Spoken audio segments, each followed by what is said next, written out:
Next on Worcester News Tonight, thousands are expected to be in the city this week as the country's top rowers compete on Lake Quinsigamond. Plus, a Worcester professor is back from the 2016 Summer Olympics, why he says Rio is facing trouble. Good evening and thanks for joining us. I'm Andy Madison. While Olympians compete in Rio, some of the nation's best rowers are in Worcester this week in the country's largest competition. Regatta Point packed with rowboats today in advance of tomorrow's U.S. Masters Rowing Championships. All was calm on Lake Quinsigamond today. The venue looks lovely. It's good to see Massachusetts again. Teams competing in the U.S. Rowing Masters National Championship arriving at Regatta Point for this week's competition. Gary Swagler came with a team of more than 30 people from upstate New York. He says Worcester is a great area to host such a large competition. It's good because of the area, because of the competition, and because of the proximity to Boston. And a lot of the Northeast clubs, Northeast is a strong rowing tradition. With more than 2,000 rowers expected, this year's field is the largest in the event's history, bringing people from all over the country to central Massachusetts. I'm rowing with people some from Philadelphia, some from Colorado. My doubles partner tomorrow is from Long Beach. We start tomorrow morning at 8 o'clock, and we're running a race every 4 minutes until about 7:30 at night. Unlike other national competitions, this one doesn't involve qualifying and is open to anyone over 21. A sport bringing thousands to Lake Quinsigamond all this week. It's a good team sport and keeps you in shape. The competition starts Thursday and runs through Sunday, with all the rowers and fans expected to attend. The event promises to have a big impact on the area's economy. Meantime, it appears the Olympics will have the opposite effect on its host nation. A Holy Cross economics professor is back in Worcester after spending time in Rio during the first part of the Olympics, studying the game's impact on the country. Our Brittany Schaefer reports.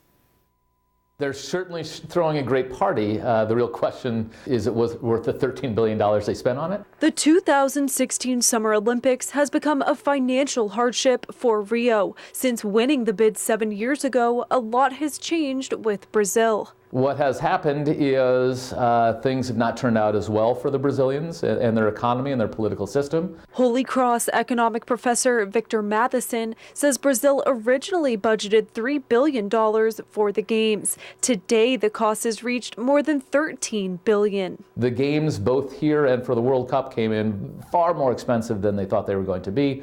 So they've ended up spending $25 billion, and that's a lot of money when you're struggling for basic things like sanitation, water, and transportation. Matheson just got back from Rio on Monday. He says Boston dodged a bullet, losing the bid for the 2024 Games. The bad thing for all folks here in the state of Massachusetts would have been almost certainly the higher taxes we would have been paying for a long period of time. Matheson says although we do have many sports viewing facilities within the state, a larger track and field facility, transportation, and security would have been major problems. Even before we sold a single ticket, we were already $1.5 billion in the hole on our budget, because of what it takes just to protect the athletes and fans during the games. Lake Quinsigamond was a possible site for rowing competitions had Boston won the bid. Money issues aside, rowing experts say the Worcester Lake is the perfect crew destination. It's perfect distance, from the bridge to bridge. You have right around 2,000 meters. Nice and straight. The wind coming from most directions is blocked because of the hills around it and because of UMass Med. Brittany Schaefer, Worcester News Tonight.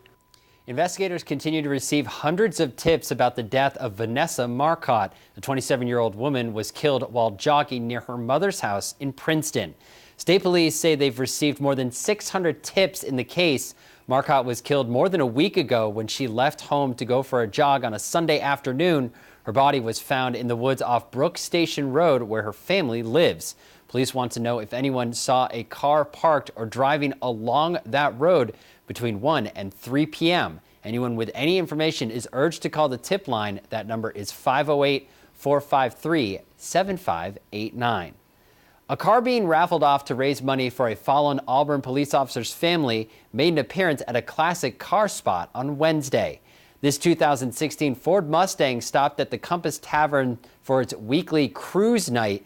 All proceeds from the raffle will benefit the Officer Ronald Tarentino Jr. Memorial Fund. The Auburn Police Association hopes to sell 2,000 tickets for next week's drawing. The model being raffled off is similar to the 2000 model Officer Tarentino owned. Settle out on the deck and enjoy.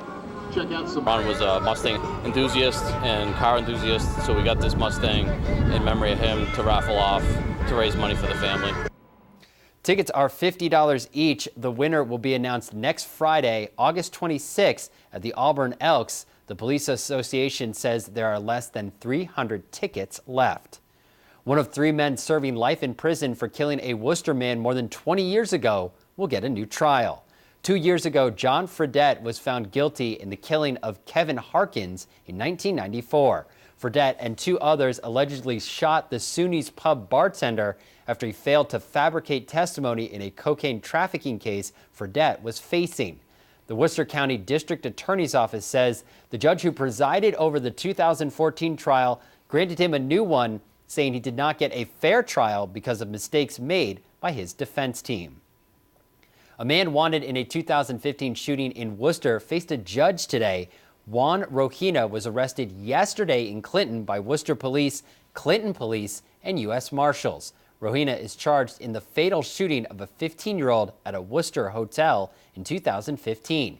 He was ordered held on $100,000 bail. A Worcester man is facing weapons charges after allegedly assaulting another man during an attempted robbery. Jamie Powell is accused of pointing a gun at a 22-year-old victim in the area of Stafford Street Monday afternoon. Powell then allegedly got back in his car and struck him in the leg. Powell turned himself in to police Monday night. The victim was not injured during the incident. The second annual Italian Festival is back in Worcester. Today, crews were preparing for the big crowd outside of Our Lady of Mount Carmel Church. Our Rosalind Flaherty has a preview of what people can expect.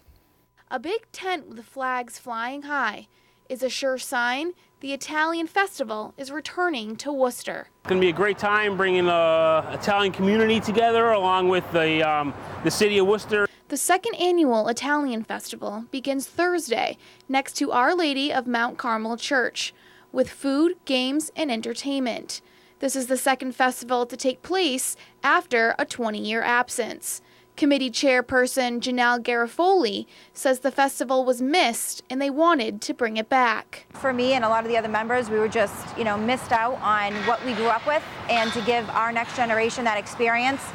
Committee members say it's important to have the festival in this location because it's the heart of the Italian community here in Worcester. Our Lady of Mount Carmel is where the hub of all the immigrants came, so it makes sense to have this celebration right where everyone found their family when traveling from immigrating from Italy. Proceeds go to Our Lady of Mount Carmel Church and Our Lady of Loretto.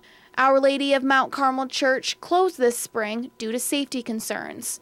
Festival organizers are hoping to raise $210,000 by next June to help reopen it. We just want to show the diocese, we want to show the community that we're not just throwing in the hat and tearing down our church. The festival runs through Sunday. 20,000 people are expected to attend. Rosalind Flaherty, Worcester News Tonight. Music will be in the air all around Worcester this Friday night. 4 pianos are being placed around the downtown area, and anyone and everyone is encouraged to play. This is video of a similar project taking over Boston next month. The program in Worcester is a partnership between the city, Massachusetts Piano Craft, and C.C. Lowell Art Supply. The 2-week event will kick off on Friday with a public concert at 4 locations: the Hanover Theater for the Performing Arts, City Hall, 72 Shrewsbury Street, and Peace Park. Each piano has been specially painted by